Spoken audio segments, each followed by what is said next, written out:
வணக்க நண்பர்களே, தேர்தல் இப்பொழுது சூடு பிடித்திருக்கின்ற தேர்தல் பிரசாரம் சூடு பிடித்திருக்கின்ற இந்த காலகட்டத்தில் நேரடியாக ஜனாதிபதி தேர்தலில் சம்பந்தப்படாத ஆனால் ஒவ்வொரு நாளும் செய்திகளில் அதிகம் பேசப்படுகின்றவர்களில் ஒருவரை நான் இப்பொழுது மிகுந்த சிரமத்தின் மத்தியில் இணைந்திருக்கிறேன். உண்மையில் அவருக்கு கூட்டங்கள், அதுபோல அவருக்கு தனிப்பட்ட வேலைகள் போன்ற பல்வேறு விடயங்களிலும் என்னுடன் இணைந்திருக்கிறார் யாழ்ப்பாண மாவட்ட தமிழரசு கட்சியின் நாடாளுமன்ற உறுப்பினர் சிவஞானம் ஸ்ரீதரன் அவர்கள். வணக்கம் ஐயா. வணக்கம் ரோஷன், உங்களுடைய நேயர்கள் எல்லோருக்கும் என்னுடைய வணக்கம். இந்த ஜனாதிபதி தேர்தல் தொடர்பான தமிழரசு கட்சியின் நிலைப்பாட்டை தாண்டி உங்களது தனிப்பட்ட நிலைப்பாடு ஆரம்பம் முதலே இந்த தமிழ் பொது வேட்பாளர் என்ற ஒருவர் நிறுத்தப்பட வேண்டும், அந்த தமிழ் பொது வேட்பாளருக்கு தான் உங்களுடைய ஆதரவு என்று சொல்லி தெளிவாக தெரிவித்து வந்திருக்கின்றீர்கள். இப்பொழுது கட்சியின் மத்திய குழு ஒரு முடிவு ஒன்றை எடுத்து கட்சி உத்தியோகபூர்வமாக மேடையில் ஏறி இருக்கிறது சஜித்துக்கு ஆதரவாக பிரசாரங்கள். ஆனால் நீங்கள் இன்னும் தமிழ் பொது வேட்பாளர் என்ற விடயத்தில் இறுக்கமாக இருக்கின்றீர்கள், விடாப்பிடியாக இருக்கின்றீர்கள். இது நீங்கள் அதை பற்றிய விளக்கத்தையும் வழங்கிவிட்டீர்கள். ஆனால் கடந்த காலங்களில் தமிழ் பொது வேட்பாளர் ஒரு விடயத்தை தாண்டி இம்முறை இதை அதிகமாக வலியுறுத்துவதற்கான காரணம் என்ன?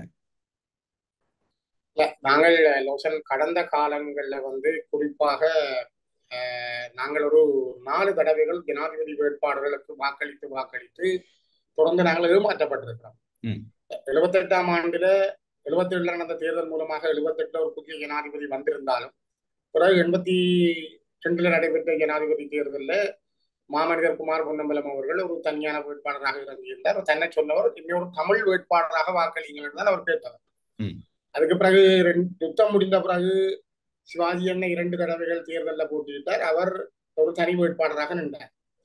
ஆனால் இந்த காலம் கடந்து வந்த பிற்பாடு எங்களுடைய மக்களிடம் ஒரு உணர்வுகள் நிலைப்பட்ட நிலை ஒன்று வந்திருக்கிறது என்றால், நாங்கள் இவ்வளவு காலமும் யாரோ ஒரு தென்பகுதி வேட்பாளருக்கு நாங்கள் வாக்களித்திருக்கிறோம். ஏனென்றால் சரி, யாரோ ஜனாதிபதி அவர்கள் தானே வரலாம், அப்ப அவர்கள் வரட்டும், வந்தால் எங்கிட்ட அரசியல் பிரச்சனைக்கு ஒரு தீர்வு வருவார்கள் என்ற நம்பிக்கை அப்பொழுது சம்பந்தனையா இருந்த காலத்தில் அவர் அடிக்கடி சொல்ற விஷயங்களை கேட்டு சரி, ஐயாவும் ஒரு முதிர்ந்த தலைவர், அவருக்கு அனுபவம் இருக்குது, அவர் சொல்றதை சர்வதேச சமூகம் கேட்கும், இலங்கை அரசாங்கம் இருக்கிறவங்க கேட்பார்கள், அப்ப பிரச்சனைக்கு ஒரு முடிவு வரப்போகுது தான் எங்கிட்ட மக்கள் வாக்களித்தார். 2010ஆம் ஆண்டுல எங்கள் மீது யுத்தம் புரிஞ்ச சரத் பொன்சேகாவுக்கு வாக்களித்த மக்கள் எடுத்தால் உலகத்துல எங்களை தவிர வேறு யாருமே இருக்க முடியாது. அவ்வளவுக்கு நாங்கள் எங்கள் மீது யார் பொஸ்பரஸ் குண்டுகளை வீசினார்களோ, யார் எங்கள் மீது கொத்தணி குண்டுகளை வீசினார்களோ, எங்கள் மீது யார் பீரங்கி குண்டுகளை அடித்தாரோ அவருக்கே வாக்கு போட்டு நாங்கள் தெரிவு செய்ததை உலகம் எங்களை வித்தியாசமா பார்த்தது உணர்வு இல்லாத இனம் என்று. நீங்கள் உங்கள் மீது யுத்தம் புரிந்தவனுக்கே வாக்களித்து ஜனாதிபதியாக்க நீங்கள் முனைகிறீர்கள், உங்களோட அரசியல் தான் என்ன, உங்களோட கொள்கை தான் என்ன என்ற ஒரு நையாண்டி அந்த காலகட்டத்தில் இருந்தது. சரி, அதை தாண்டி 2015ஆம் ஆண்டுல நாங்கள் 2 எதிரிகளும் 2 பேரும் எதிரி தான், எதிரிக்கு ஒரு நல்ல எதிரியை தெரிவு செய்கிறோம் என்று சொல்லி மைத்திரிபால சிறிசேனாவுக்கு வாக்களித்தோம். அவர் வந்த உடனே 4 வருஷத்துக்குள்ள நான் எல்லாம் தீர்க்கிறேன்னு கொள்றேன் அப்படி என்று கணக்க சொன்னார். ஆனால் செய்யக்கூடிய வசதி இருந்தும் அவருடைய அந்த பதவி ஆசைகளும் அவர் ஜனாதிபதியாக தொடர்ந்து இருக்க வேண்டும் என்று நினைத்த எண்ணங்களும் அதே நேரம் தமிழ் மக்களுக்கான பிரச்சனைகளை தீர்க்காமல் திரும்பவும் மஹிந்தவை கொண்டு பிரதமராக்கி கொண்டு போனார். 2020 நாங்கள் இதே சஜித் பிரேமதாசாவுக்கு நாங்கள் இரண்டால் முந்தி இருந்த 2 விரும்புகிறார்கள், நாங்கள் இப்ப புதுசா யோசிக்கிறோம் என்று இவருக்கு நாங்கள் வாக்களிக்க சொல்லி மக்கள் வாக்களித்தார். இவர் ஒரு எந்த விதத்திலும் எங்களுக்கு நடந்த துன்பங்களையோ துயரங்களையோ சொல்லாத ஒரு மனுஷனாக, அதே நேரத்தில் எங்கள் மக்களுக்கு நடந்த அநீதிகளுக்காக எந்த ஒரு காலத்திலும் குரல் கொடுக்காத மனிதனாக, தமிழ் மக்களுடைய அடிப்படை அரசியல் பிரச்சனை கூட தன் தேர்தல் விஞ்ஞாபனத்தில் ஒரு தெளிவான முடிவை சொல்ல முடியாதவராக இருப்பதால் அவருக்கு வாக்களிக்கிறதிலும் எந்த அர்த்தமும் இல்லை எங்களுக்கு. அதே நேரத்தில் இன்னைக்கு இருக்கிற ஜனாதிபதியாக இருந்தாலும் சரி, அல்லது அனுரகுமார சனாயக்காக இருந்தாலும் சரி, நாங்கள் இவர்கள்ட்ட எல்லாம் நிறைய படிச்சிருக்கிறோம், அனுபவ ரீதியாக கற்றிருக்கிறோம். அதனால்தான் நாங்கள் இம்முறை ஒரு களப்பர சோதனையாக இவ்வளவு காலமும் நாங்கள் கடைசியா 2022 டலசலா பெருமக்கும் வாக்களிச்சினாங்க, தோத்து போனாங்க. இதனால கண்ட அனுபவத்தின் விளைவு நாங்கள் இப்பொழுது தமிழர்களுக்கே ஒரு வாக்களித்து நாங்கள் எங்களுடைய நிலையை இவ்வளவு 4 தினம் தோத்து போனோம் தானே, நாங்கள் வாக்களிச்சு தோத்துனாங்க தானே யுத்தத்துக்கு பிறகு. சரி, நாங்கள் எங்களுக்கே நாங்கள் வாக்களிச்சு ஒரு செய்தியை சொல்லி பார்ப்போமே. நாங்கள் இவ்வாறு புறப்பட்ட பிற்பாடு அநேகமான தென்பகுதி வேட்பாளர்கள் இப்ப யாழ்ப்பாணத்திலையும் மன்னார்லையும் மட்டக்களப்பிலும் தான் அவர்கள் முகாமிட்டு இருக்கிறார்கள். தென்பகுதியில பிரச்சாரம் செய்யறதை விட வடக்கு கிழக்குலாம் பிரச்சாரம் செய்கிறார்கள். அப்ப வடக்கு கிழக்கு மக்களின் வாக்குகளை இவ்வளவு காலம் இப்படி சூறையாடி இருக்கிறார்கள் என்பதற்கு இது ஒரு நல்ல உதாரணம். ஆகவே இம்முறை நாங்கள் ஒரு தமிழ் பொது வேட்பாளருக்கு வாக்களிப்பதன் மூலம் எங்களுக்கு நடந்தது இனப்படுகொலை என்பதையும், எங்களுடைய மக்கள் வலிந்து காணாமல் ஆக்கப்பட்டதுக்கு ஒரு சர்வதேச நீதி விசாரணை, வடகிழக்கு இணைந்த மாநிலங்கள்ல எங்களுக்கான அதிகாரங்கள் பறிக்கப்பட முடியாத சுயாட்சியையும் தன்னாட்சியையும் வலியுறுத்துகின்ற தேர்தலாக இந்த தேர்தலை தமிழ் மக்கள் தங்களுக்கு தாங்களே சங்கு சின்னத்துக்கு வாக்களித்து செய்ய வேண்டும் என்றது எங்களுடைய மிகப்பெரிய கோரிக்கையாக அமைந்திருக்கிறது. இந்த கோரிக்கை, அதாவது நமக்காக நாம், எங்கள் தமிழ் வேட்பாளருக்கு தமிழர்களது வாக்குகள் இடப்பட வேண்டும் என்று சொல்ல கோரிக்கை எவ்வளவு தூரம் ஏற்றுக்கொள்ளப்படும் என்று நினைக்கிறீர்கள்? அதுபோல இப்போது கிடைக்கின்ற இந்த வாக்குகளின் எண்ணிக்கை தற்செயலாக நீங்கள் எதிர்பார்த்த அளவை விட மிக குறைவாக போனால் அது வெளியே சொல்கின்ற செய்தி, இல்லாவிட்டால் தமிழ் மக்களின் ஒன்றான ஒற்றுமைப்பட்ட அந்த செய்தியின் வலிமையை குறைத்து விடும் என்று நீங்கள் நினைக்கிறீர்களா? இது அந்த சிங்கள வேட்பாளருக்கு வாக்கை திரட்ட வேண்டும் என்று நினைக்கிறவர்கள் சொல்லுகின்ற ஒரு பயமுறுத்தல். தமிழ் மக்களை அவர்கள் ஏமாற்ற நினைக்கிறார்கள் அல்லது வெறுக்க நினைக்கிறார்கள். இதுவல்ல, வாக்கல்ல இங்க முக்கியம். நாங்க ஜனாதிபதியா வர்றது போட்டியிடலையே. நாங்க போட்டியிடுறது எங்களுக்கு நடந்த அநீதிகளுக்கு உலகம் ஒரு செவி சாய்க்க வேண்டும். உலகம் இப்ப நாங்க சொல்றோம் சர்வதேச விசாரணை முடிஞ்சுது, அது இன அழிப்பண்டு நாங்க இதை சொல்ல மாட்டோம், நாங்கள் எப்படி நிரூபிக்கிறது எங்கடையாகலே பேர் வியாக்கியானம் நாங்கள் தர்க்கம் செய்து கொண்டிருக்கிறோம். அப்ப நாங்கள் எல்லா மக்களுமா சேர்ந்து நாங்கள் என்ன செய்யறோம், எங்களுக்கு நடந்தது இன அழிப்பு, எங்களுக்கு நடந்தது இனப்படுகொலை தான், அதுக்கு எங்களுக்கு சர்வதேச விசாரணை வேணும், வலிந்து காணாமல் ஆக்கப்பட்டவருக்கு நீதி வேணும், இதை வலியுறுத்தி வாக்களிக்கிறோம். அது 50,000 வாக்கா இருக்கலாம், 5 லட்சம் வாக்கா இருக்கலாம், 10 லட்சம் வாக்கா இருக்கலாம். ஆனால் ஒரு 5 லட்சம் வரையான மக்கள் வாக்களித்தால் உலகம் யோசிக்கும், ஓஹோ இவ்வளவு தூரமா ஒரு ஜனநாயக முறைப்படி இந்த மக்கள் ஒரு கோரிக்கை வைக்கிறார்கள். இதுக்குத்தான் பல பேர் பயப்படுறார்கள். மக்கள் இப்படி ஒரு வாக்களித்தால், அவர்கள் இவ்வாறான வாக்களிப்பில் ஈடுபட்டால் அது ஒரு உலகத்துல ஏற்றுக்கொள்ள வேண்டிய ஒரு முறையாக மாறிவிட்டது. எனவே ஜனநாயக முறை. அப்ப இந்த ஜனநாயக முறைப்படி நாங்கள் தமிழ் மக்கள் அணி திரண்டு இன்றைக்கு 14 லட்சத்துக்கும் மேற்பட்ட தமிழ் மக்களுடைய வாக்குகள் இருக்கின்றால் 10 லட்சம் பேர் வாக்களித்தாலே சர்வதேச சமூகம் நாங்கள் ஒரு தனியான இனம், எங்களுக்கு ஒரு தனியான வரலாறு உண்டு, எங்களுக்கான தேச கட்டுமானங்கள் புறம்பானது, இந்த தேசிய இனத்துக்கான பிரச்சனை தீர்க்கப்பட வேண்டும் என்பதை சொல்வதற்கான மிகப்பெரிய வாக்கெடுப்பாக இது மாறும். ஆகவே இது சிங்கள மக்களுக்கு இது போயிடக்கூடாது, அல்லது சிங்கள கட்சிகளுக்கு வாழ் முடிக்கிறவர்கள் பயந்து போய் நிற்கிற சூழலில் நாங்கள் இதை மிக தெளிவா செய்வோம். காலம் எங்கட கைக்கு எங்களுடைய விடுதலையை கொண்டு வந்து தரப்போகுது. அதுக்கான கால சூழல் தான் தொடக்கம். காரணம் இதை நான் கேட்பதற்கான காரணம் என்னன்னு சொன்னா, ஒன்று தமிழரசு கட்சி நீங்கள் சார்ந்திருக்கின்ற கட்சி, நீங்கள் ஒரு சிரேஷ்ட நாடாளுமன்ற உறுப்பினராக மிக நீண்ட காலம் தொடர்ந்து பயணிக்கின்ற ஒரு கட்சியில் மத்திய குழு உங்களை தாண்டி இந்த முடிவு ஒன்று எடுத்திருக்கிறது. அதை பற்றி நீங்கள் பகிரங்கமாக கண்டித்திருந்தீர்கள். அந்த மத்திய குழு கூட்டம் முடிந்தவுடனே உங்களது கண்டிப்பை நேர்மையாக நீங்கள் தெரிவித்திருந்தீர்கள். அதற்கு பிறகு தமிழ் தேசிய பரப்பில் இயங்குகின்ற மற்றொரு கட்சியின் தலைவர் நேற்றைய நாளில் பகிரங்கமாக ஊடகங்கள் மத்தியில் சொல்கின்றார், இந்த தமிழ் பொது வேட்பாளரை நிறுத்தியவர்களின் பின்னணி அவர்கள் ரணில் விசுவாசிகள் என்று சொல்லி. இது மக்கள் மத்தியில் ஒரு குழப்பத்தையும், ஏற்கனவே புறக்கணிப்பு என்ற விடயத்தை தமிழ் தேசிய மக்கள் முன்னணி கொண்டு வருகிறது, மக்கள் மத்தியில் ஒரு குழப்பத்தையும் மயக்கத்தையும் ஏற்படுத்தாதா? இது பற்றிய தெளிவாக்கம் என்பது உங்கள் மூலமாகவும் இந்த தமிழ் பொது வேட்பாளரை நிறுத்தியோர் மூலமாகவும் வெளிப்பட வேண்டும் என்று மக்கள் எதிர்பார்க்கின்றார்கள். காரணம், வாக்கு பிரிப்பு என்பது அதிகம். ஒரு தேர்தலை புறக்கணிங்கள் சொன்னால், தேர்தலை புறக்கணிப்பது யாருடைய வெற்றிக்காக?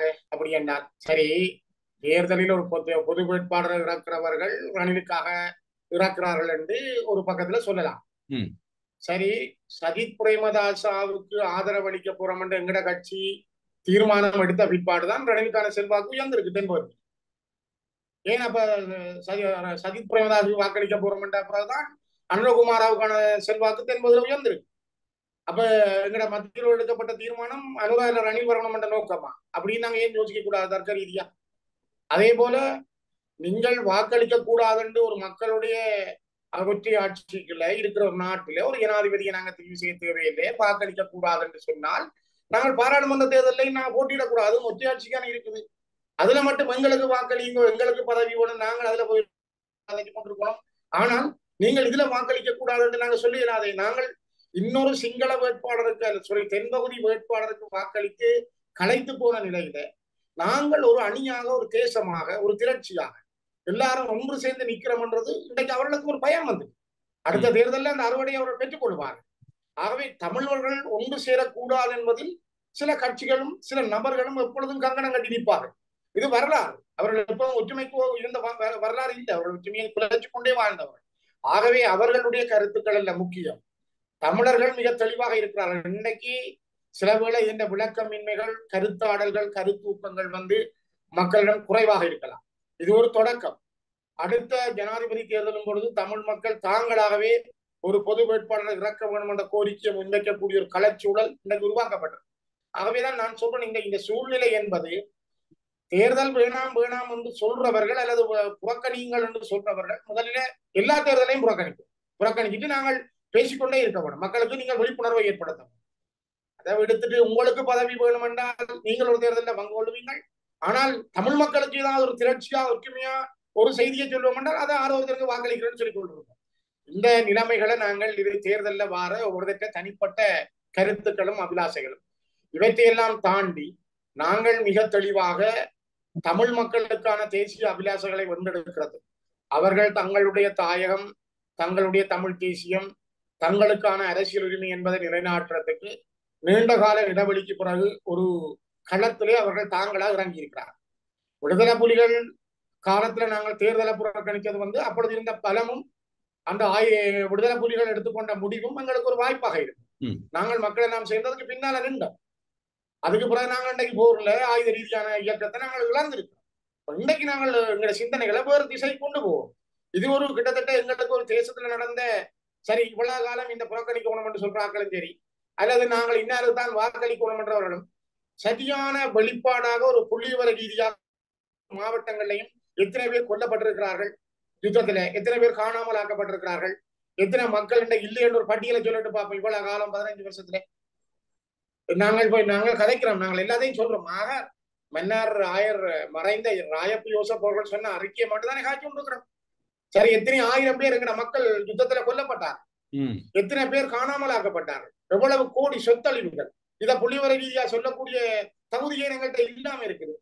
காரணம், ரட்னர் தலைமையில வந்த குழு சொல்லுது ஒரு 40,000 பேர் சொல்லுது. ராயப்பு யோசப் சொல்றாரு 1,64,000 மேற்பட்டவர்கள் உண்டு, 65,000 மேற்பட்டவர்கள் உண்டு. ஆனா நாங்கள் யாராவது ஒரு அரசியல் கட்சி தமிழ் மக்களை பிரதிநிதித்துவப்படுத்துறாங்க, இதுலேயும் சரியா செய்யல. நான் விக்னேசன் ஐயா முதலமைச்சராக இருந்த பொழுது 2 தடவை கடிதம் எழுதினார். தென்னிலங்கை கிழக்கிலங்கை பல்கலைக்கழகத்தையும் யாழ்ப்பாண பல்கலைக்கழகத்தையும் இணைத்து உங்கள்ட்ட இருக்கிற அதிகாரத்தை பயன்படுத்தி நாங்கள் இந்த புள்ளிவரத்தை எடுத்து நாங்கள் உலகத்தை சொன்னாலும் ஒரு பெரிய விஷயம். அப்ப இன்றைக்கு எங்களுக்கு நடந்தது இன அழிப்பு, அதுக்கு ஒரு சர்வதேச விசாரணை வேணும் என்று சும்மா நாங்கள் ஊடகத்துக்கு முன்னால போய் சொல்றதல்ல. மக்கள் வாக்களிப்பின் ஊடாக ஒரு ஜனநாயக ஆணையாக சொல்வது எவ்வளவு பெருமதியானது. அந்த பெருமதியை விட்டுட்டு திரும்ப ஊடகத்துக்கு முன்னால போயிருந்தோண்டு நாங்கள் எங்களுக்கு இன அழிப்பு நடந்தது, இந்த நடந்த ஜெனோசைட், இப்பயும் அதான் நடக்குது என்று சொல்லிக் கொண்டிருக்கிறதில்லை. நடக்கிறதுன்றதை உறுதிப்படுத்துறதுக்கு எங்களோட மக்கள் எல்லாம் தயாராக இருக்கிறார்கள் என்பதை சொல்லுகின்ற வாக்களிப்பின் மூலமான ஒரு மிகப்பெரிய களம் தான் இந்த ஜனாதிபதி தேர்தலில் இறக்கப்பட்டிருக்கிற தமிழ் பொது வேட்பாளர். ஆகவே இது மற்றவன கருத்து முக்கியம் அல்ல. என்ன பொறுத்த நான் கருத்துக்களை நிராகரிக்கல, என்ன கருத்தா இருக்கலாம். ஆனால் இன்றைக்கு எங்களுக்கு இருக்கிற களம் அதுதான். அந்த களத்தை சரியா பயன்படுத்தும். இப்ப இந்த பொது வேட்பாளர் என்ற கோட்பாடை நீங்கள் முன்வைத்த வேளையில் உங்களோடு சேர்த்து தமிழரசு கட்சிக்குள் பல குரல்கள் ஒலித்திருந்தன. ஆனால் இப்பொழுது நீங்கள் தனித்து விடப்பட்டவராக உணர்ந்திருக்கின்றீர்களா? காரணம், இன்றைய நாளில் வெளியான செய்தி மன்னாரில் சார்ல்ஸ் நிர்மலநாதன் எம்பியை ஜனாதிபதி ரணில் விக்ரமசிங்க தன்னுடைய குழுவோடு சந்தித்திருக்கிறார் என்று சொல்லப்படும். தமிழரசு கட்சியின் மத்திய குழுவிலும் கூட நீங்கள் தனியாக நின்றுதான் இந்த குரல் எழுப்பி இருக்கின்றீர்கள். மாவை சேனாதராஜா தலைவர் ஆரம்பத்தில் அவரும் தமிழ் பொது வேட்பாளருக்காக குரல் கொடுத்தவர். நேற்று கிளிநொச்சி மேடையில் ஏறி இருந்த போதிலும் கூட மத்திய குழுவின் முடிவை அவர் தான் நேற்று வாசித்திருந்தார். இந்த இடத்துல நீங்கள் தனியாக்கப்பட்ட ஒரு சூழ்நிலை என்று உணர்கின்றீர்களா? ஒரு காலம் இல்லை. நான் சின்ன சின்ன சிதறல்களுக்கெல்லாம் பயப்படவில்லை லோசன். என்னை பொறுத்த வரைக்கும் என் முன்னாலே இருக்கிற குழந்தைகள் நாளை இந்த மண்ணில் சிரித்து வாழ வேண்டும் என்று நான் விரும்புகிறேன். அந்த குழந்தைகள் மகிழ்ச்சியோடு வாழ வேண்டும். இன்னைக்கு மனோகணேசன் அண்ணன் மனோகணேசன் கொழும்புல பந்து விளையாடுறார் அந்த குழந்தைகளோடு. நாளை அதே போல எங்கள் மண்ணில் எங்கள் குழந்தைகள் எங்களோடு மகிழ்ச்சியாக விளையாட வேண்டும், அவர்கள் மகிழ்ச்சியாக இந்த மண்ணில் வாழ வேண்டும் என்றால் நாங்கள் யார் என்று அந்த குழந்தைகள் உணர வேண்டும். சில வேளைகளில் சரியான சிந்தனைகள், சரியான கருத்துக்கள் உடனடியாக மக்களிடம் ரீச் ஆகாது, சென்றடையாது. அதுக்கு காலம் செல்லாம். யாரை யார் சந்திக்கிறார்கள், யாரிடம் யார் போகிறார்கள் என்று நான் கவலைப்படவில்லை. என்னுடைய கருத்தில் நான் 4 மாதங்களுக்கு முதலே என்ன கருத்தை சொன்னேனோ, 3 மாதங்களுக்கு முதல் என்னுடைய மத்திய குழுவிலே எங்களுடைய மத்திய குழு தொடர்ச்சியாக நடைபெற்ற 5 மத்திய குழு கூட்டங்களில் நான் என்ன கருத்தை வலியுறுத்தினேனோ, கடித எழுத்து மூலமாக நான் எவ்வாறு கட்சிக்கு தெரியப்படுத்தினேனோ, அதே போல உயர்மட்டமாக 6 பேர் கொண்ட குழு கூட்டப்பட்ட பொழுதெல்லாம் என்னுடைய கருத்துக்களை எப்படி பதிவு செய்தனோ அதை நான் இப்பொழுது மிக தெளிவாக பதிவு செய்கிறேன். நான் ஒரு மக்களுக்கான தலைவனாக தளம்பல் இல்லாமல் தெளிவாக ஒரு தெளிந்த நீரோடையாக என்னுடைய கருத்தை பதிவு செய்கிறேன். அதுக்கு எனக்கு பக்கத்துல இருக்கிறவன் என்னோட சேர்ந்து ஓடுறாரா அல்ல எதிர்த்து ஓடுறாரான்னு எனக்கு தெரியாது. ஆனால் எனக்கு பக்கத்தில் உள்ளவரையும் எனது சித்தாந்தம் எனது அரசியல் எனது இலக்கை நோக்கி ஓட வைக்க வேண்டிய கடமை எனக்கு இருக்கிறது. அவ்வாறான நிறைய பேர் இருக்கிறார்கள். ஒன்று, அரசியலிலே சிலருக்கு சில பயங்கள் இருக்கலாம், அல்லது கொஞ்சம் யோசித்து முடிவெடுக்கிற தன்மைகள் இருக்கலாம். அவர்கள் கட்டாயமாக ஒன்று சேர்வார்கள்.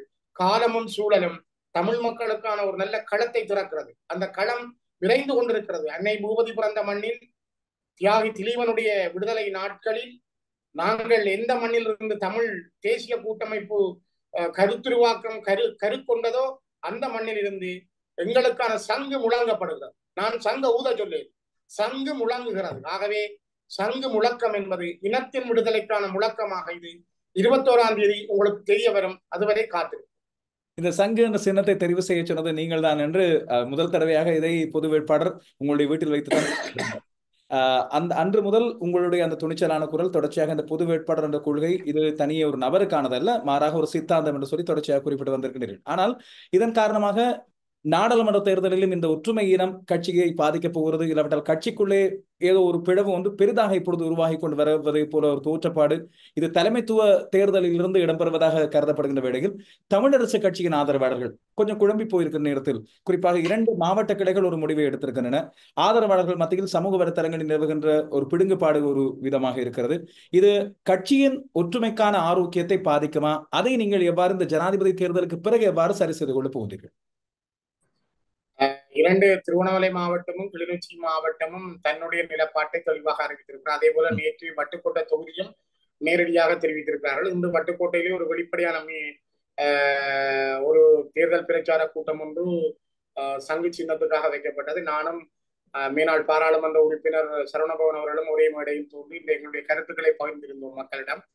ஆகவே நான் நினைக்கிறேன் இன்று முல்லைத்தீவிலே துணுக்காய் பகுதிகளிலும் எங்களுடைய மக்கள் மிக தெளிவாக எங்களுடைய கட்சியை சார்ந்தவர்கள் வெளிப்படையாக சொல்லியிருக்கிறார்கள். பல்வேறுபட்ட இடங்களிலும் மக்கள் எங்களுடைய கட்சி சார்ந்தவர்கள் வாக்களிக்க காத்திருக்கிறார்கள். நீங்கள் குறிப்பிடுவது போல சில நன்மைகளுக்காக அல்லது சிலருடைய கருத்துருவாக்கத்துக்குள் உள்வாங்கப்பட்டவர்களாக சிலர் தங்களுடைய எண்ணங்களை பகிர்ந்து கொள்கிறார்கள். எங்களை பற்றியும் அவ்வளவு நிறைய விஷயங்களை அவர்கள் முகநூல்களிலும் யூடியூப் தளங்களிலும் வெளியிட்டுக் கொண்டிருக்கிறார்கள். நான் 20 வருஷம் வாத்தியாரா பிரின்சிபலா இருந்துட்டு வந்தேன். எனக்கு ஓரளவுக்கு உளவியல் தெரியும். ஆகவே நான் இதை கண்டு பயப்படுகிறேன். இந்த சலசலப்புக்கெல்லாம் பயந்து விடுற பணங்காட்டி நதியல்ல நான் பார்த்து கொண்டுதான் இருக்கிறேன். தேர்தல் முடியட்டும், எல்லாத்துக்குமே காலம் பதில் சொல்லும். இதுல கண்டு கொண்டவர்கள் எல்லாருக்கும் நல்ல விட கிடைக்கும். நான் நினைக்கிறேன் கட்சியா தான் இருக்குது. ஆனா கட்சி வழக்கு போட்டு முடக்கப்பட்டிருக்கு. ஆகவே கட்சியை வழக்கு போட்டு முடக்கிய குழு இன்றைக்கு தமிழ் தேசியம் பேச முடியாத அளவுக்கு தள்ளப்பட்டிருக்குது. அவர்கள் இன்னைக்கு சிங்கள தேசியத்துக்கு நிற்கிறார்கள். நாளைக்கு திருப்பி இதே அவர்கள் ஆரை ஆதரிக்கிறார்களோ அவர்கள் பாராளுமன்ற தேர்தலில் வந்து தனி கட்சியா கேட்க போறாங்க. அப்ப போய் இவர்கள் தங்களோட வீட்டு சின்னத்தையும் அந்த சின்னத்தையும் போட்டு அவற்றை சின்னத்தையும் போட்டு என்னட்டு இல்லை அந்த சின்னம் இல்லை எங்கட இது எங்கட சின்னம் கேட்க போறாங்களா, அல்ல திருப்பி பாராளுமன்ற தேர்தலில் நம்மளோட கூட்டு சேர்ந்து கேட்க போறாங்களா?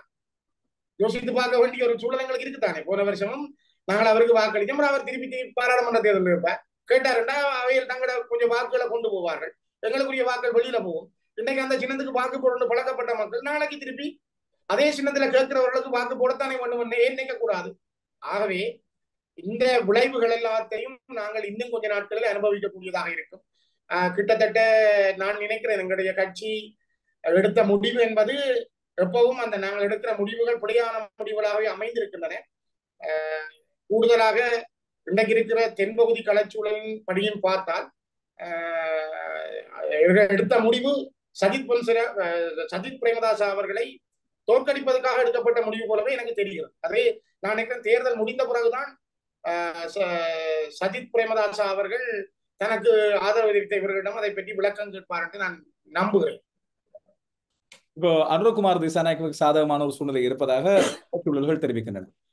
தமிழ் பேசும் இளைஞர் மத்தியிலும் குறிப்பாக தமிழ் இளைஞர் மத்தியிலும் வடக்கு கிழக்கிலும் கூட அனுரகுமார் திசாநாயக்கவுக்கு ஆதரவான ஒரு நிலைப்பாடு திடீரென்று ஒரு புது அலை ஒன்று உருவாகி இருப்பதாக தெரிகிறது. இது எதை வெளிக்காட்டுகிறது? ஒரு அரசியல் தலைவராக இத்தனை காலமும் தமிழ் மக்களின் நாடி பிடித்தறிந்த ஒருவராக நீங்கள் இதிலிருந்து அறிந்து கொள்கின்ற விடயம், இல்லாவிட்டால் நீங்கள் இது உண்மையான சூழல் நம்புகிறீர்களா, இல்லாவிட்டால் சங்குக்கான ஒரு ஆதரவு சூழலையே இந்த சமூக வலைத்தள கூற்று மாற்றிக் கொண்டிருக்கிறது என்று நீங்கள் நம்புகிறீர்களா? அனுரகுமார திசாநாயக்கா ஒரு புரட்சி பாதையிலே வந்தவர் என்ற எண்ணத்தை தான் அநேகமானவர்கள் கொண்டிருக்கிறார்கள்.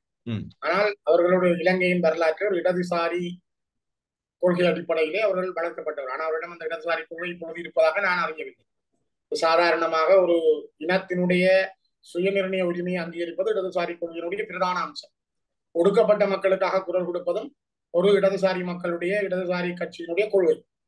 இவ்வளவு காலமும் பாதிக்கப்பட்டு கொல்லப்பட்ட மக்களுக்கு அவர்களும் எந்த ஒரு நாளும் ஒரு வாய் திறந்து ஒரு வார்த்தை ஒரு மன்னிப்பு கேட்டதாக வரலாறு இல்லை.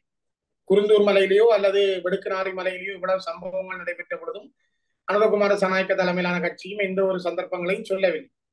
அல்லது இணைந்த வடகிழக்கை அவர்கள் வழக்கு போட்டு பிரித்த பொழுது சுனாமி காலத்திலே கட்டமைக்கப்பட்ட சுரான் அமைப்பை வழக்கு போட்டு அவர்கள் நிறுத்திய பொழுது, யுத்தம் நடக்கும் பொழுது 60,000 இளைஞர்களை யுத்தத்துக்கு தேடி கொடுத்த பொழுதெல்லாம் அவர்கள் எங்களுக்கு என்ன செய்தார்கள் என்பது பலருக்கு தெரியும். அவர்கள் தான் இந்த வேலைகளை முன்னிட்டு செய்தார்கள். இப்பொழுது நீங்கள் குறிப்பிடுவது போல ஒரு பொது வேட்பாளர், தமிழ் பொது வேட்பாளருக்கான வாக்களிப்பினுடைய வீதம் அதிகரித்திருக்கிறது. இந்த மக்கள் மத்தியிலே அது ஒரு எழுச்சி கொண்டிருக்கிறது. அந்த எழுச்சியை சிதைக்க அல்ல அவர்களுடைய வேற திசைக்கு திருப்புவதற்கு அனுரகுமார சனாயக்கா போன்றவர்களையும் சில பேர் ஊக்குவிப்பது போல காட்டுகிறார்கள். ஆனா காலமும் சூழலும் மக்களுடைய தீர்ப்புகளும் மிக தெளிவாக 21ஆம் தேதி எழுதப்படும். நாங்கள் தீர்ப்புகள் சரியாக எழுதப்பட்டு 22ஆம் தேதி அதிகாலைக்குள் நாங்கள் அதை பெற்றுக் கொள்ள முடியக்கூடியதாக இருக்கும்.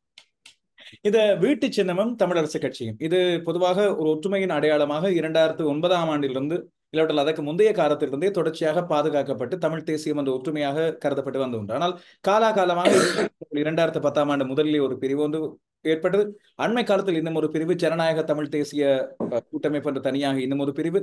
இப்போது மீண்டும் வீட்டுக்குள்ளேயே பெரிய பிரிவு இருப்பது போல ஒரு தோற்றம். ஸ்ரீதரன் அவர்களது பயணம் இந்த வீட்டோடு சேர்த்து தொடரும் என்று சொல்லி மக்கள் கருதுகின்றார்கள். ஸ்ரீதரன் அவர்கள் இப்போது ஏதாவது இது பற்றிய நிலைப்பாடு ஏதாவது ஒன்று எடுத்திருக்கிறாரா, இல்லாவிட்டால் காலம் பதில் சொல்லும் என்று மீண்டும் பூடகமாக சொல்ல போகிறாரா? நான் ஒரு தலைவருக்கு கீழ் ஒரு தேசிய விடுதலை வரலாற்றை வாழ்ந்த ஒருவன். என்னுடைய 56 வயசு காலங்கள் வரையும் நான் கிளிநொச்சி மாவட்டத்தினுடைய வட்டக்கட்சி மண்ணிலே பிறந்து வளர்ந்தவன். என்னுடைய பூர்வீகம் யாழ்ப்பாணமாக இருந்தாலும், என்னுடைய தாய் தந்தையர்கள் யாழ்ப்பாணமாக இருந்தாலும், நான் பிறந்தது கிளிநொச்சி வைத்தியசாலை, வளர்ந்தது முழுவதும் வட்டக்கட்சி மண். அந்த மண்ணிலே வாழ்ந்த காலத்தில் ஒரு தலைவனை, ஒரு விடுதலையை நேசித்து வாழ்ந்தவர். அதுக்கு பிற்பாடு 2009ஆம் ஆண்டு எங்களுடைய போரியல் வாழ்வு மௌனிக்கப்பட்ட பிற்பாடு நாங்கள் ஒரு அனாதைகளாக, அரசியல் அனாதைகளாக நின்ற பொழுது எங்களுக்கு வழிகாட்டியவர் தேசிய தலைவருடைய அந்த காலத்தில் உருவாக்கப்பட்ட தமிழ் தேசிய கூட்டமைப்பின் தமிழரசு கட்சியினுடைய வீட்டு சின்னத்திலே அண்ணன் மாவை சேனாதராஜா அவர்கள் கிளிநொச்சிக்கு என்று ஒரு ஆசனத்தை தந்து எங்களை அரசியல் அரங்கிலே ஒரு கருவியாக எங்களை உருவாக்கி தந்தவர். அந்த வகையில் நான் எந்த கட்சியிலே என்னென்ன நம்பிக்கைகளோடு சேர்க்கப்பட்டேனோ, நான் எந்த கட்சி கூடாக 3 தடவைகள் பாராளுமன்ற உறுப்பினராக வந்தேனோ, அந்த கட்சிக்கு குந்தகம் இல்லாமல், அந்த கட்சிக்கு விரோதம் இல்லாமல், அந்த கட்சியை வளர்க்கும் விதத்தில் நான் நிறைந்த அளவு ஈடுபட்டிருக்கிறேன். நிறைந்த அளவு பலரை நான் உருவாக்கியும் இருக்கிறேன். ஆகவே என்னுடைய கட்சி தமிழரசு கட்சி தான். என்னுடைய கட்சி என்னுடையதில் மட்டுமல்ல, என்னோடு இணைந்திருக்கிற எங்களுடைய அனைத்து இளைஞர்களினதும் சகோதரர்களினதும் கட்சி, என்னுடைய குடும்பம். மார்க்கெட் தட்சர் ஒரு காலம் சொன்னார், என்னுடைய பேரன், என்னுடைய தந்தை கன்சர்வேட்டிவ் பார்ட்டி, நான் கன்சர்வேட்டிவ் பார்ட்டி, எங்க மகனும் கன்சர்வேட்டிவ் பார்ட்டி. அது மாதிரி என்னுடைய குடும்பம் ஒரு காலத்தில் தமிழரசு கட்சி, என்னுடைய தந்தை வழியானவர்கள் எல்லாம் தமிழரசு கட்சி சார்ந்தவர்கள். நான் தமிழரசு கட்சியிலே தான் நானும் அங்கத்தவராக இருக்கிறேன். என்னுடைய பிள்ளைகளும் அதுதான் இருக்கிறார்கள். ஆகவே என்னுடைய பரம்பரை என்பதும் அது தமிழரசு கட்சியாகவே இருக்கும். தமிழரசு கட்சி என்பதை காப்பாற்றுவதற்காக நான் எந்த தியாகம் செய்ய வேண்டுமோ அந்த அளவு தியாகம் செய்யவும் நான் தயாராக இருக்கிறேன். சில ஸ்ரீதரன் எடுத்த முடிவுகள் பிழை, அல்ல ஸ்ரீதரனுடைய கருத்துக்கள் பிழை என்று கட்சியிலே ஏதாவது நடவடிக்கைகள் எடுத்தால் அது எடுத்த பிற்பாடு அதை பற்றி யோசிக்கலாம். அதுவரையும் பொறுத்திருப்போம். ஆனால் கட்சியினுடைய தெரிவு செய்யப்பட்ட தலைவராக நீதிமன்ற தடை உத்தரவோடு இருக்கிறமே தவிர இன்னும் நான் அது தலைவர் இல்லை என்பது அறிவிக்கப்படவில்லை. நான் கட்சியினுடைய தலைவராக என்னுடைய கருத்துக்களையும் என்னுடைய சிந்தனைகளையும் நான் கொண்டிருக்கிற எண்ணங்களையும் மிக தெளிவாக என்னுடைய கட்சியில் இருந்தே சொல்லிக் கொண்டிருக்கிறேன். இந்த கட்சியை பொறுத்தவரை, கட்சியின் ஆதரவாளர்களை பொறுத்தவரையில் அந்த ஆதரவு தரநிலையில் ஒரு ஒரு ஒரு கலக்கம் ஒன்று அவர்களுக்கு. காரணம், நீதிமன்றத்திலே ஒரு பக்கம் வழக்கு இருக்கிறது. இடம்பெற்ற தேர்தலில் நீங்கள் தலைவராக தெரிவு செய்யப்பட்ட பிறகு அது மீண்டும் தள்ளி போடப்படுகின்றது. மீண்டும் தலைவராக மாவை சேனாதராஜா அவர்கள் தொடர்ந்து கொண்டிருக்கிறார்கள். ஆனால் இந்த பொது வேட்பாளர் என்ற சித்தாந்தம் கொண்டு வரப்பட்டு அதற்கு நீங்கள் உங்களுடைய ஆதரவை தெரிவித்த பிறகு தமிழரசு கட்சியை சார்ந்த அந்த கூட்டணி தமிழ் தேசிய கூட்டமைப்பிலிருந்து விலகிச் சென்றவர்களும் இந்த பொது கட்டமைப்பு தமிழ் தேசிய பொது கட்டமைப்பில் இணைந்து 83க்கும் மேற்பட்ட அமைப்புகள் ஒன்றாக சேர்ந்து இணைகின்ற வேளையில் மீண்டும் ஒரு தமிழ் தேசிய கூட்டமைப்பு என்ற பாரிய ஒரு கட்டமைப்புக்கு ஒற்றுமைக்கு வழி இருக்கிறது என்று நீங்கள் கருதுகின்றீர்களா? ஒரு சித்தாந்தத்தில் ஒன்றுபடக்கூடிய இவர்கள் அத்தனை பேரும் ஒரே அலைவரிசையில் மீண்டும் திரும்பக்கூடிய ஒரு வாய்ப்பு, ஒரு பேரலையாக உருவாகக்கூடிய வாய்ப்பு ஒன்று இருக்கிறதா? இது நீங்க கேட்கறது நல்ல நல்ல விஷயம். என்னென்னா, கட்டாயம் நீங்களும் ஒரு எழுத்தாளர்கள், நீங்கள் ஆர்வலர்கள், அரசியல் ரீதியாக நீங்கள் கண்ணோட்டங்களை கொண்டிருக்கிற நீங்கள் எல்லாரும் திரண்டு ஒரு ஒற்றுமையாக தமிழர்கள் ஒரு அணியாக வர வேண்டும் என்பதை வலியுறுத்துவது மிக மிக முக்கியமானது இந்த காலகட்டம். உங்களுக்கு தெரியும், நான் தலைவராக தெரிவு செய்யப்பட்ட உடனேயே திருவண்ணாமலையில் வைத்து சொன்னேன், பழையபடி நாங்கள் 2009க்கு முற்பாடு எவ்வாறு ஒரு டிஎன்ஏயாக இருந்தோமோ அதை மீண்டும் உருவாக்க நான் இந்த தியாகம் செய்ய தயாராக இருக்கிறேன் என்று குறிப்பிட்டிருந்தேன். அதே போலதான் நான் இன்றும் குறிப்பிடுகிறேன். ஆனால் எங்களுடைய சின்னம், வீட்டு சின்னத்தை நீக்கி அவ்வாறான ஒன்றுக்கு போக முடியாது. அது எவ்வாறு இருந்ததோ, தமிழ் தேசிய கூட்டமைப்பாக நாங்கள் எவ்வாறு இருந்தோமோ அந்த தமிழ் தேசிய கூட்டமைப்பினுடைய பழைய கட்டுமானங்களோடு நாங்கள் இருந்தவர்கள் முதல் இணைந்தாலே மிகப்பெரிய அளவில் மாற்றங்கள் உண்டாகும். அவை அந்த அடிப்படையில் எங்களுடைய அந்த மாற்றங்களை நோக்கிய நகர்வுக்கு எல்லோரையும் அரவணைத்து செல்ல வேண்டும், எல்லோரும் சேர்ந்துதான் இயங்க வேண்டும் என்பதில் தெளிவான பார்வையை நான் கொண்டிருக்கிறேன். அதிலே சில இடைஞ்சல்கள் வரும். ஒரு பாராளுமன்றத்துக்கு தெரிவு செய்யப்பட்டால் யார் தெரிவு குழுவின் தலைவர், அல்லது பாராளுமன்றத்தினுடைய அடுத்த கட்டத்துக்கு அந்த அதை எந்த சின்னத்திலே போட்டியிடுவது போன்ற விடயங்களில் எல்லாம் கருத்து வேறுபாடுகள் வரும்.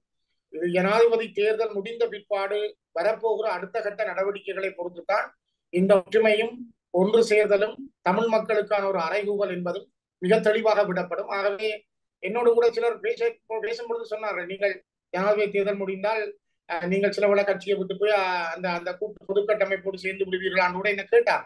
நீங்கள் சிலவள கேட்காம இருந்திருக்க கூடும். என்ன கேட்டார், நான் அவர்களுக்கு மிக தெளிவாக சொன்னேன், எனக்கு ஒரு கட்சி தான், என்னுடைய கட்சி தான், நான் அந்த கட்சியில் தான் இருக்கிறேன். ஆகவே என்னுடைய கட்சியை விட்டு அல்லது என்னுடைய கட்சியினுடைய சின்னத்தை இழந்து நான் என்னை ஒரு வேறு திசையில் அடையாளப்படுத்த நான் ஒரு காலமும் விரும்பவில்லை. இறுதி வரை என் கட்சியில் நான் என் கட்சிக்காக, என் இனத்துக்காக செயல்படும். இல்ல, அதைத்தான் நான் கேட்டிருந்தேன். ஸ்ரீதரன் அவர்களது பாதை வேறுபடுமா இல்லையான்னு சொல்லி நீங்க அதுக்கு தெளிவா சொல்லியிருந்தீர்கள். இல்லை, உங்களது பரம்பரையை இந்த வீட்டு சின்னதான் தமிழரசு கட்சி தான் என்று. இந்த இடத்துல இன்னும் ஒரு முக்கியமான விடயம், அதாவது இது ஒரு செய்தியை சொல்ல உருவாக்கப்பட்ட ஒரு சின்னம் சங்கு, அதன் மூலமாக ஒரு செய்தி உலகத்துக்கு சொல்லப்படுகிறது என்று. அப்படியாக இருந்தால் இம்முறை உண்மையில் சிங்கள மக்களின் வாக்குகள், பெருமளவிலான வாக்குகள் ஜனாதிபதியை வடமை போல தீர்மானிக்க போகின்றன. அப்படி இருந்தால் யார் இந்த இலங்கை நாட்டுக்கு ஜனாதிபதியாக வருவது எங்களது தீர்வை அழுத்தமாக கொண்டு வர, இல்லாவிட்டால் இணக்கமான ஒரு தீர்வு ஒன்றை பெற்றுக்கொள்ள உதவியாக இருக்கும் என்று நீங்கள் கருதுகிறீர்கள்? யாருடைய வெற்றி ஒரு வழியை இலகுபடுத்தும்? எனக்கு இதுல மூன்று பேரையுமே நான் மூன்று பேரையுமே உங்களுக்கு தெளிவா சொன்னேன். யாருக்கும் அந்த எண்ணம் இல்லை. இருப்பதாக இருந்தால் அவர்கள் தங்களுடைய தேர்தல் விஞ்ஞாபனத்தில் ஒஸ்லோ உடன்பாட்டின் அடிப்படையிலேயோ அல்ல சமஷ்டி அடிப்படையில் தமிழ் மக்களுக்கான ஒரு அரசியல் தீர்வை நாங்கள் முன்வைக்க தயார், அல்லது சமஷ்டி அடிப்படையில் பேசுவதற்கென்றாலும் தயார் என்று ஒருவராவது சொல்லி இருந்தால் நான் நினைக்கிறேன் அவரை பற்றி நாங்கள் பார்க்கலாம். அப்படி என்றால் ஜெயசூரிய அவர்கள் சொல்லியிருக்கிறார், தமிழ் மக்களுடைய சுயநிலையை ஏற்றுக்கொள்கிறார். அவர் தன்னுடைய தேர்தல் விஞ்ஞாபனத்தில் சொல்லி இருக்கிறார். அதே போல இன்னும் ஒருவருடைய தேர்தல் விஞ்ஞாபனத்துக்கு, ஆனா நாங்கள் அவர்களை கருத்திலே எடுக்க, அவர்களை பற்றி நாங்கள் கருத்திலே பேசாம இருக்கிறோம்.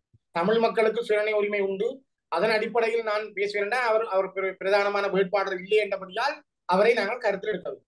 அப்படி பார்த்தால் அவர்களை போல ஒரு ஜனாதிபதியாக வரவேணும், தமிழ் மக்களுக்கான சுயநிலை உரிமையை அங்கீகரிக்கிற ஒருவர். ஆகவே எங்களை பொறுத்தவரை எங்களுடைய சுயநிலை உரிமையின் அடிப்படையில் இணைந்த வடகிழக்கில் தமிழ் மக்களுக்கு சமஷ்டி அடிப்படையிலான ஒரு தன்னாட்சியை வழங்குவதற்கு தயார் என்று யார் முன்வருகிறாரோ அவர் வென்ற பிறகாக வரட்டும். இப்ப நாங்களே அதை சொல்லுவான், யார் வென்றாலும் வென்றவர் அறிவிக்கட்டும், அதனை கொண்டு செல்ல நாங்கள் தயாராக இருக்கோம். இந்த சங்குக்கு கிடைக்கின்ற வாக்குகளின் திரட்சியின் அடிப்படையில் மீண்டும் ஒரு மக்கள் எழுச்சி ஒரு பக்கம் கொண்டு வரப்பட்டால் அது நாடாளுமன்ற தேர்தல் மூலமாக இன்னும் ஒரு செய்தியை அழுத்தமாக சொல்வதன் மூலம் நாடாளுமன்ற அரசியலின் மூலமாக மக்களுக்கான தீர்வை கொண்டு வரலாம் என்ற நம்பிக்கை வந்து ஏற்படுத்த முடியும் என்று நினைக்கின்றீர்கள்? உங்களுக்கு தெரியும், பொது கட்டமைப்பு மிக தெளிவாக சொல்லி இருக்கிறார்கள், இந்த ஜனாதிபதி தேர்தலில் தமிழ் பொது வேட்பாளராக இறங்குகின்றவர் திரும்ப ஒரு தேர்தலில் ஈடுபட மாட்டார், எந்த ஒரு தேர்தலிலும் ஈடுபட மாட்டார் என்ற அந்த உறுதிமொழி வழங்கப்பட்டிருக்கு. அதே நேரம் ஜனாதிபதி தேர்தலில் ஒரு சின்னமாக அடையாளப்படுத்தப்பட்டிருக்கிற சங்கு சின்னத்தை தமிழ் மக்களுடைய ஒரு பொது தேர்தலுக்காக பயன்படுத்த மாட்டோம் என்பதும் அவர்கள் தரப்பட்ட உறுதிமொழி. ஆகவே இங்கு இம்முறை ஜனாதிபதி தேர்தலில் சங்கு சின்னம் பாவிக்கப்பட்டிருக்கிறது என்பதற்காக அதனைத்தான் பாராளுமன்ற தேர்தலில் பயன்படுத்த வேண்டும் என்றோ அல்லது ஒரு பொது கட்டமைப்பில் பயன்படுத்த வேண்டும் என்றோ இல்லை என்பதை அவர்கள் தெளிவாக சொல்லியிருக்கிறார். ஆனால் ஒற்றுமைக்காக நாங்கள் பேச்சுவார்த்தைகளை நடத்தலாம். அதனை அந்த சின்னம் அநேகமாக நாங்கள் வளமையாக மக்களிடம் இருக்கின்ற ஒரு பாரம்பரிய 80 வருட வரலாறுகளை கொண்ட இலங்கை தமிழரசு கட்சியினுடைய தேசிய வாழ்வை அடையாளப்படுத்திய கட்சியினுடைய சின்னத்தின் கீழ் நாங்கள் ஒன்று சேர்வதற்கு நாங்கள் சில விட்டுக் கொடுப்புகள் கொடுத்து போவதற்கு தயாராகும். நல்லது. எனவே இப்போது இந்த மக்கள் தங்களுடைய வாக்கை தனியே புள்ளடியை மட்டும் விட்டு தனியே சங்கைக்கு மட்டும் வழங்குமாறு அரியநேத்திரன் கிளிநொச்சி நேற்றைய கூட்டத்திலும் கூட குறிப்பிட்டிருந்தார். உங்களது தகவல் இப்போது தமிழரசு கட்சியின் வேட்பாளர்கள் சரி, இல்லாவிட்டால் ஸ்ரீதரன் அவர்களது அபிமானிகள் சரி, உங்களை தொடர்ச்சியாக தொடர்கின்றவர் சரி, அவர்களுக்கு நீங்கள் இந்த தேர்தல் காலகட்டம், காரணம் இன்றும் நாளையும் மட்டும்தான் இந்த பிரசாரங்களை நாங்கள் இங்கே மேற்கொள்ளலாம், தொடர்ந்து வருகின்ற நாட்கள் அதுக்கு பிறகு பிரசாரங்கள் இல்லாத ஓய்வு நாட்களாக இருக்கும். இப்போது இந்த பரப்புரைகள் மூலமாகவும் இந்த தகவல்கள் மூலமாகவும் அந்த இளைஞர்களுக்கும் வாக்களிக்கின்றவருக்கும் நீங்கள் சொல்கின்ற மிக முக்கியமான செய்தி. கடந்த ஜனாதிபதி தேர்தல் காலங்களில் எங்களுடைய மக்களுடைய விருப்பு வாக்குகள் என்ற விடயங்கள் பேசப்படவில்லை. இம்முறை ஒரு தமிழ் பொது வேட்பாளரை இறக்கிய பொழுது அது பேசப்படுகிறது. அது பேசப்படுவதற்கான காரணமே தமிழ் பொது வேட்பாளருடைய அந்த பலத்தை அல்லது பொது வேட்பாளர் இறக்கப்பட்ட நோக்கத்தை சிதைப்பதற்கான காரணம். ஆகவே எங்களுடைய மக்களிடம் நாங்கள் தெளிவாகவே சொல்லி வைத்திருப்பதை, நீங்கள் யாரும் எதற்கும் கலங்க வேண்டாம். எங்களுக்கு இந்த இலக்கங்கள் போடுறதோ அல்லது நாங்கள் விருப்பு வாக்கு விஷயங்களை எல்லாத்தையும் ஒரு பக்கம் வைத்துட்டு இதுல அப்படி நீங்கள் அந்த முயற்சிக்கு போக வேண்டாம். நேரடியாக நீங்கள் வாக்குச்சாவடிக்கு செல்லுங்கள். வாக்களிப்பு நிலையத்திலே உங்களுடைய வாக்கை அரியநேந்திரன் அவர்களுடைய பெயருக்கு நேரே உள்ள சங்கு சின்னத்துக்கு பக்கத்தில் உள்ள பட்டியலை இட்டு நீங்கள் விரைந்து திரும்பி வாருங்கள். ஒரே ஒரு சின்னம், சங்கு சின்னம், அதற்கு வாக்களியுங்கள் என்பதை மட்டும்தான், அதுதான் அது எங்களுக்காக நாங்கள் இடப்படுற வாக்கு என்று நினைத்துக் கொண்டு வர வேண்டும் என்பதை மிக தெளிவாக சொல்வோம். இன்னொரு கேள்வி, இது நீங்கள் விரும்பினால் இந்த கேள்விக்கான பதில் அளிக்கலாம். குறிப்பாக அரசியல் என்று வரும்போது தமிழரசு கட்சிக்குள்ளேயே இப்பொழுது மோதல் வெளியே பார்க்கும்போது அது ஏதோ இரண்டு கட்சிகளாக இருந்து, இரண்டு கோஷ்டிகளாக இருந்து இடம்பெறுகிற மோதல் போல சித்தரிக்கப்படுகிறது. ஆனால் அரசியல் நாகரிகம் என்று அறிந்தவர் என்ற அடிப்படையிலும், அதுபோல உங்கள் கட்சியின் ஜனநாயக கட்டமைப்பு பற்றி தெரிந்தவர் என்ற அடிப்படையிலும், நீங்கள் மாவை சேனாதிராஜா, சுமந்திரன் இந்த 3 பேரும் இந்த விடயம் குறித்து தனியாக இல்லாவிட்டால் ஒன்றுபட்டு 3 பேர் மட்டும் பேசி இருக்கின்றீர்களா? இந்த விடயத்தில் இணக்கம் காண்பதற்கான ஏதாவது முடிவுகளை எடுத்திருந்தீர்களா? ஒரு தனியான இல்லாமல் மட்டும் சந்தித்துக் கொண்ட கூட்டங்களின் அடிப்படையில் நாங்கள் இந்த வழக்கு விஷயம் சம்பந்தமாக ஒருமுறை அண்ணன் மாவை சேனாதிராஜா அவருடைய இல்லத்திலே நானும் சுமந்திரனும் மாவை சேனாதிராஜா அவர்கள் நாங்கள் 3 பேரும் கதைத்திருக்கிறோம். ஆனால் அதுகள் இந்த முன்னேற்றங்களும் பெறவில்லை. பல பேர் இந்த பேச்சுவார்த்தைகளில் ஈடுபட்டார்கள் அந்த வழக்கு விஷயங்களை ஒரு முடிவு கொண்டு வர. ஆனால் எந்த முடிவுகளுக்கும் அவர் உடன்பட்டு வரவில்லை. அதன் காரணமாக அது அப்படியே ஈடுபட்டு போயிருக்கிறது. இந்த ஜனாதிபதி தேர்தல் சம்பந்தமாக நாங்கள் 3 பேரும் ஒன்றாக கதைக்கவில்லை, அந்த சந்தர்ப்பங்கள் கிடைக்கவில்லை. ஆனால் உங்களுக்கு தெரியும், எங்களுடைய கட்சியில் தான் மத்திய குழுவில் உள்ளவரே கட்சிக்கு எதிராக நீதிமன்றத்தில் வழக்கு போட்டுவிட்டு வந்து அவரும் மத்திய குழு கூட்டத்துக்கு வந்து கொண்டிருப்பார். எங்கட கட்சியில உள்ளவர் ஒரு கிளையின் வட்டார கிளையினுடைய செயலாளராக இருப்பவர் இவ்வளவு தூரம் கட்சியை கொண்டு போய் வழக்க போட்டு லொக் பண்ணி விட்டுட்டு அவர் இன்றைக்கு 1 வருஷமா அவரும் கட்சியில தான் இருக்கிறார். எங்கட கட்சி எந்த நடவடிக்கையும் எடுக்கல. நான் நினைக்கிறேன் இது உலகத்துல மட்டுமில்லை, இலங்கையில உலகத்துல எங்கேயுமே இவ்வாறு மத்திய குழுவில் இருக்கிற ஒருவர் கட்சிக்கு வழக்கு போட்டுட்டு அவரும் மத்திய குழுவில் வந்திருந்தே தானும் ஒரு ஆளா கதைத்துக் கொண்டிருக்கிறார் என்ற அந்த உச்ச ஜனநாயகத்தை கொடுக்கிற கட்சி எங்களுடைய கட்சியா தான் இருக்க முடியும். வேற கட்சிகள்கிட்ட இப்படி இருப்பதா எனக்கு தெரியவில்லை. ஆகவே நாங்கள் பொறுத்திருந்து நாங்கள் நிதானம் இழக்காமல் பொறுமையோடு எங்களுடைய அந்த 21ஆம் தேதி மக்களுடைய தீர்ப்பையும் வழங்கி அதுக்கு பிற்பாடு அடுத்த கட்டம் என்பதை அந்த அடுத்தடுத்த நாட்களில் நாங்கள் முடிவெடுக்கக்கூடியதாக இருக்கும் என்று நான் கருதுகிறேன். நன்றி. பொறுமையாக கேள்விகளுக்கு பதில் வழங்கியதுக்கும் அதுபோல விரிவாக இந்த கேள்விகளுக்கான விளக்கமான விடையளித்ததுக்கு மனமார்ந்த நன்றிகளை தெரிவித்துக் கொள்கிறோம். வாழ்த்துக்கள் ஐயா. மிக்க நன்றி இலோஷன். நேயர்கள் எல்லோருக்கும் என்னுடைய நன்றிகள்.